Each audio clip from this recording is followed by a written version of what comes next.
Hey guys, how's it going? MurderofBirds here, and welcome to my RWBY Volume 5 reference and trivia video, where I go through all of the references, Easter eggs, and trivia facts that I could find throughout RWBY Volume 5. A lot of effort went into this video, so I hope you guys enjoy it, and also be sure to let me know of any references or Easter eggs that I may miss out on in the comment section. And without further ado, let's get started. The Weiss, Blake, and Yang character shorts take place prior to the original trailers during Volume 1, with a few references given. Weiss lacks a scar on her left eye and her ponytail is centered. Blake is still part of the White Fang within Forever Fall, the base of operations for Adam Taurus, and Yang mentions, "I'm gonna be leaving for Beacon soon," implying that Chapter 1 of Volume 1 has yet to happen. The four girls are also featured in their Beacon arc outfits within the Maya engine for the first time. The thought bubble of Ruby's weapon, Crescent Rose, during the Yang character short is the same chibi model used for RWBY Chibi. Yang's pose during her character short is a subtle callback to her original artwork and pose during Volume 1. The title of Chapter 1, Welcome to Haven, parallels the episode title from Volume 2's Welcome to Beacon, continuing the latest arc's nod to titles from the Beacon arc. The post-credit scene from the Volume 4 finale, No Safe Haven, is modified and reused for this episode as well. The fuel gas station that Yang stops at, just right,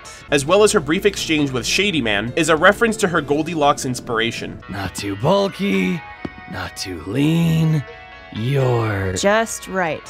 The bartender also appears to be a nicer version of Junior from the Yellow trailer. Aren't you a little young to be drinking? Aren't you a little young to be in this club, Blondie? Additionally, the bartender's design is based on Zane Rutledge, the lead compositor at Rooster Teeth, who also voices the character. This one's on the house. The pose Yang makes when she takes a drink of her water seems to be a subtle reference to the TV series Archer, where Sterling Archer does the exact same thing. Even though Arthur Watts wasn't introduced until Volume 4, his W insignia is shown during Volume 3, implying that he played a major role in the fall of Beacon with the Black Queen virus. Regarding the comic book that RWBY is reading, "Can't a girl read her comics in peace?" Lindsay Jones jokingly confirms that RWBY was reading shoujo manga. So this one's from Spark Jolteon. What comic was RWBY reading exactly? Oh boy. Someone was like, she's reading shoujo. I'm like, I think she'd be more of a shonen person. Yeah. Okay. Hardcore. You can settle it right now, like it could be canon. Oh, done. Okay. Well, if that's the case, I am gonna go with shoujo because I love you watch say. So she was reading Absolute Boyfriend. That's Oh, right. yes! She's reading about that robot boyfriend. Yes! You understand. We yes. know! When Oscar remarks to RWBY, "You have silver eyes." upon seeing her for the first time, it is a callback to when Ozpin said the same words to RWBY in the first episode of the series. "You have silver eyes." In Chapter 2, Dread in the Air, the Omni-Slash-like attack that Weiss's summon uses on the Queen Lancer closely resembles her attack used on the White Fang Lieutenant in Volume 2. Sienna Khan is voiced by Monica Ryle, who is well known for her performance as Rize Kamishiro from Tokyo Ghoul and Bulma from Dragon Ball Z Kai. These are not examples of strength, Adam. They are examples of your talents being diminished by short-sightedness. So what do you say, Kaneki? Will you let me Have my fun! What fun! Wow, I've really made a mess of you, haven't I? Uh-oh, it looks like you died on me. If you push them too hard now, then when the time comes to fight, they'll be so exhausted they'll lose! You gotta let them rest and get their strength back! That goes for you too! You hear me, Trunks? Yeah, I got it! Sienna Khan, being a Bengal tiger faunus, also alludes to the Bengal tiger known as Shere Khan from the Jungle Book. Shere Khan, I'd like a word with you, if you don't mind. This is even more evident as the predecessor of the White Fang, Gira Belladonna, alludes to Bagheera from the same story. Bagheera! In Chapter 3, Unforeseen Complications, RWBY mentions Oscar having two souls. Well, we've never met a person with two souls, so first time's all around. Which is a callback to the book Blake was reading during Volume 1. Your book, does it have a name? Well, it's about a man with two souls, each fighting for control over his body. Ozpin recalls telling RWBY, "I told you once that I made more mistakes than any man, woman, and child on this planet. And I wasn't exaggerating." a callback to The Badge and the Bird in Part 2, also during RWBY Volume 1. "RWBY, I've made more mistakes than any man, woman, and child on this planet." Ozpin mentioning how long he's existed. "For thousands of years I have walked the surface of Remnant, living, dying, and reincarnating in the body of a like-minded soul." Was foreshadowed during Volume 3, during the exchange between him and Pyrrha. The Four Maidens. My mother loves that story. Would you believe me if I told you that one's been around since I was a boy? You're not that old, Professor. In the same episode, there are scenes foreshadowed from the Volume 5 character shorts as well. Ilya regarding the death of her parents. Where was my help when my parents were killed in a dust mine? Where? One day, there was a cave-in at the mines. I was at school when the news broke. Apparently, one of the workers tripped while handling some agitated dust crystals. The explosion caused a chain reaction. Vernal telling Weiss no one will save her. Your sister isn't in Mistral anymore. No Atlas personnel are in Mistral anymore. No one is coming to rescue you. I'm not always going to be around to save you, Weiss. And Ozpin suggesting to RWBY to learn hand-to-hand combat without relying on her weapon. You can only fight so long as you have Crescent Rose, but you're still lacking in hand-to-hand combat. Well, yeah. Dang, I already told you. I'm just not cut out for hand-to-hand. Why can't I just use my beautiful Crescent Rose? That's exactly why I wouldn't let you bring it. Nora wishing Crow good luck is a reference to his semblance of bringing bad luck or misfortune. I'll throw together a list tonight. Good luck with that. I guess you could call me a bad luck charm. Yang Xiaolong has been featured in Chapter 4 of every volume of the series thus far. Volume 1 when she's paired up with Blake. I could have taken him. Volume 2 when her and Neptune crash Junior's bar. No. Just no. Volume 3 when she's getting schooled in video games by Uncle Crow. You are the worst! Volume 4 when she's getting roasted by her dad. Well, I guess you lost some brain cells along with that arm. And continuing with Volume 5 when she confronts Raven and her bandit tribe. Possibly, but I doubt it. Yang's opening attack on the bandit looks similar to the opening attack on the train against the White Fang members in Volume 2. Nora's comment about discovering her semblance Struck by lightning, didn't die. Crazy Thursday. Is a reference to her Thor inspiration. According to some Nordic traditions, Thursday used to be called Thorsday. Raven's comment on Yang's stubbornness, well, aren't you stubborn? I get it from my mom. Is a callback to Tai Yang mentioning that Yang gets her stubbornness from her mother. You definitely have your mom's stubbornness. Blake and Sun's interaction during Volume 5 is a direct parallel to their first interaction during Volume 1, as they're discussing the White Fang while having a drink. As RWBY and Oscar are talking about the fall of Beacon, you can see a few weapons hanging on the wall. One set being a pair of axes, which resembles the emblem for the Kingdom of Vale, where Beacon Academy is located. RWBY's comment to Oscar, "At this pace, you'll be combat ready in no time," is a reference to one of Penny Polendina's favorable quotes during Volume 1. "You're fighting in the tournament? I'm combat ready. Don't worry, RWBY. I'm combat ready." RWBY's mention of Nora's appetite is a callback dating as far back as Volume 1. "If we don't hurry, Nora's gonna eat everything. It wouldn't be the first time." You should come down. Ren made pancakes. No syrup, though. You can thank Nora for that. I'm so hungry. You gonna eat that? Ozpin's remark to Oscar, "But she also possesses something unquantifiable, a spark that can inspire others even in the darkest of times," is a callback referencing RWBY, as it was also mentioned during his flashback conversation with Salem in Volume 3. A smaller, more honest soul. It's true that a simple spark can ignite hope. Breathe fire into the hearts of the weary. A personal motto by RWBY creator Monty Oum was also expressed by Ruby Rose during this chapter, and has echoed throughout the series since his passing in 2015. So that's what I choose to do.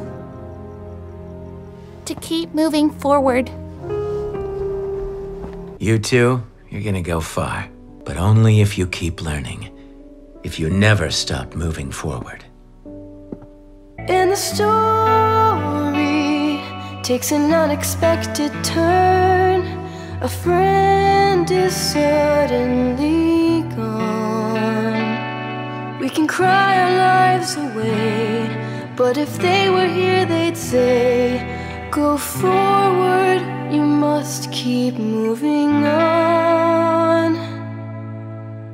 The bat faunus Yuma, which is also the name of a bat species, is voiced by Nick Landis, also known as Lanipator. He is a voice actor, editor, writer, and co-founder of Team 4-Star, a YouTube channel most noted for their Dragon Ball Z Abridged series. He rests beneath the waves, along with his warning. All these squares make a circle. All these squares make a circle. All these squares make a circle. All these squares make a circle. When Adam says, "You've done well in finding the deserter. Bring her to me alive, but not before you've slaughtered her family. I have a promise to keep."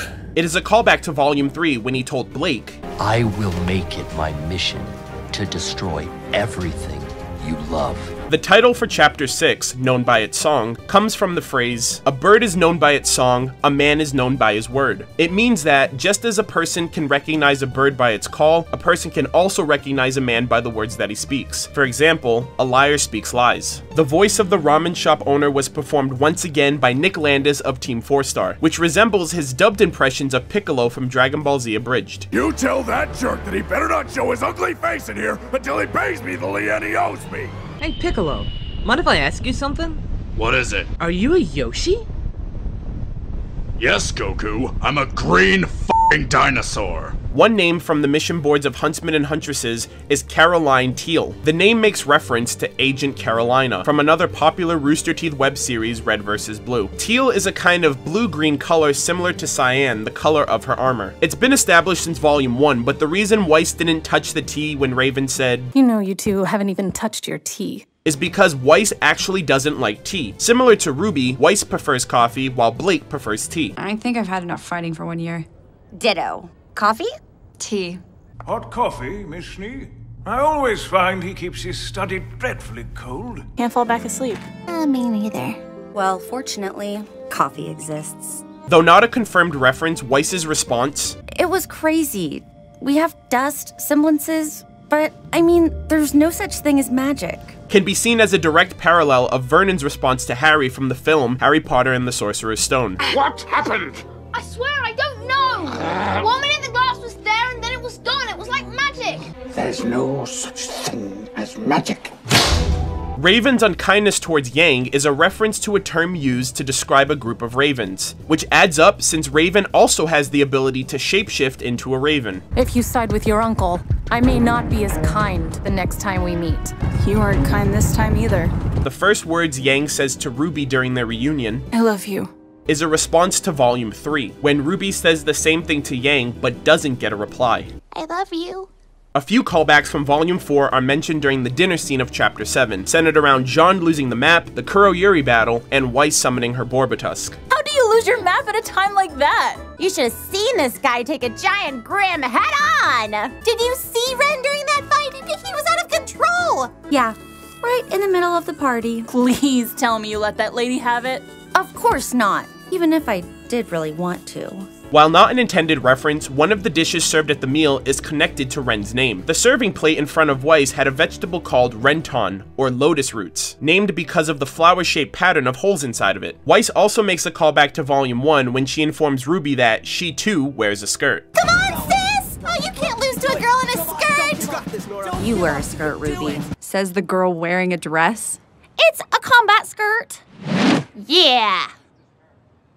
Nickname throwbacks from earlier volumes were also mentioned for Weiss and Jean, with Jean being known as Vomit Boy. Oh, I think I'm gonna be sick. Easy there, Vomit Boy. I believe in you. I wonder who we're gonna meet. I just hope they're better than Vomit Boy. Aren't you the guy that threw up on the ship? Look, I'm sorry. Vomit Boy was the first thing that came to mind. If I barf, I'm blaming you. And Weiss being known as the Ice Queen. I mean, the Ice Queen seems to like it. Bring it on, Ice Queen. RWBY, Yang, Blake, Ice Queen. Why does everyone keep calling me that? And that is why they call you the Ice Queen. However, no one seemed to call back to RWBY's nickname during Volume 1. Oh yeah? What if I called you Crater Face? Hey, that explosion was an accident. Ren also makes reference to Weiss and RWBY during Volume 1. Would you say you ever did anything foolish or embarrassing, or do you think you were perfect? Well, stop acting like you're perfect! I'm not perfect! Not yet. But I'm still leagues better than you. From 5:30 to 5:42 of Chapter 7, Nora plays Shine, the song Team Juniper dances to at the Beacon Dance on her scroll.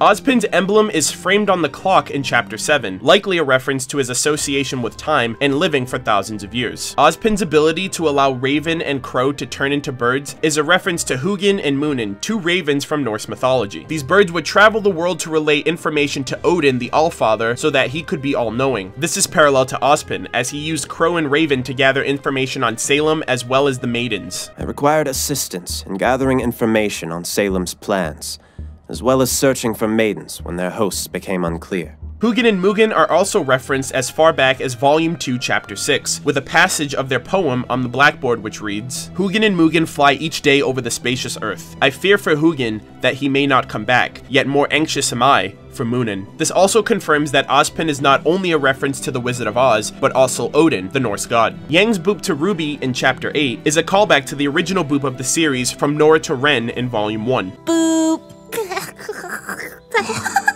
I still don't think that's what a sloth sounds like. RWBY likes her coffee with lots of cream and sugar, a Volume 1 reference that Weiss calls back to in Chapter 8. No, please. Don't worry, I put in blasphemous amounts of cream and sugar just for you. How do you take your coffee? I don't. Answer the question. Cream and 5 sugars. Chapter 10, True Colors, marks the return of Sun Wukong's weapon in gunchuck form, which hasn't been shown in action since the Volume 1 finale back in 2013. The original reveal from Volume 1 was animated by RWBY creator Monty Oum, while the Volume 5 animation was done by Kim Newman. The gunchucks also make a brief second appearance during the finale of Volume 5. Sun pinching Ilya Ow! There. Let's just call it even. Was in response to her stabbing him back in Volume 4. But if it makes you feel any better, the next time I go up against Lizard Girl, it won't be for you. It'll be to get even.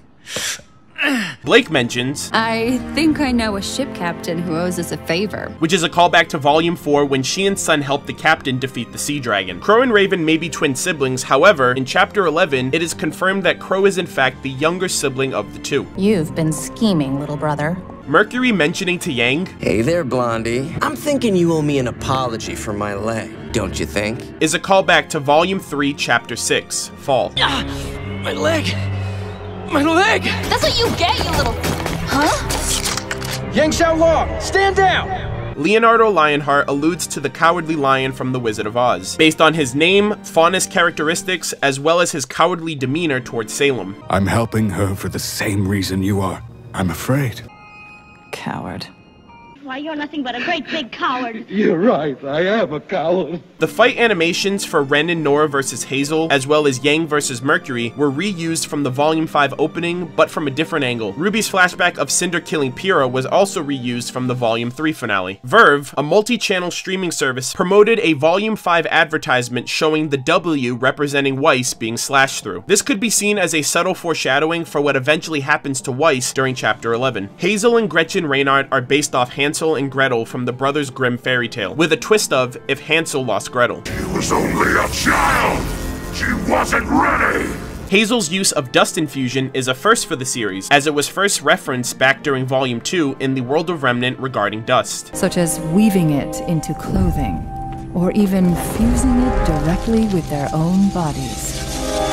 Ozpin's fencing attack on Hazel during Chapter 13 is a callback to a similar attack he used on Cinder during the Volume 3 finale. Jean awakened his semblance during Chapter 12, Vault of the Spring Maiden, which premiered on the Rooster Teeth website for first members on Saturday, January 6th, 2018. This is coincidentally the same date as his character inspiration, Joan of Arc's birthday. The symbol on the floor of the Vault of the Spring Maiden looks awfully similar to the fleur-de-lis, a symbol of French heraldry. When RWBY saves Yang from Emerald and Mercury, she does a similar pose that she does at the end of the original Red trailer. The title of Chapter 13, Downfall, could be a pun referring to Cinder's defeat against Raven. RWBY attacking Mercury with a headbutt is a callback to her sparring match against Ozpin in Chapter 4.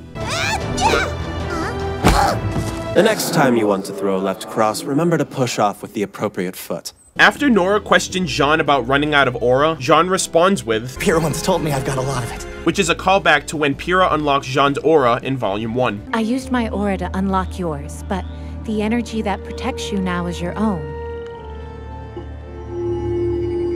You have a lot of it. Hazel's line to Adam, This is your business, not mine.